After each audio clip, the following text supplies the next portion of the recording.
ঠান্ডা পড়তে না পড়তে আমার ঘরে তো সর্দি কাশি শুরু হয়ে গেছে। আপনারও এমন সমস্যা আছে নাকি? তাহলে এটা আপনার জন্য একদম প্রযোজ্য।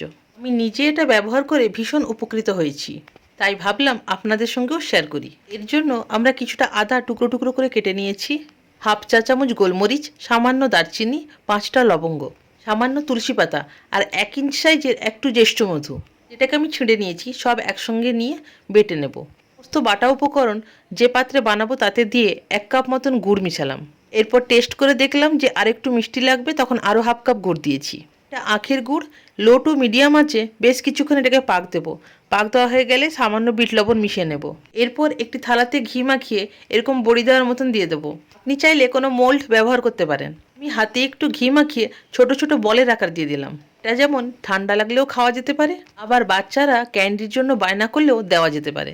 আপনারা কতটা উপকৃত হলেন কমেন্টের সাহায্যে জানাবেন।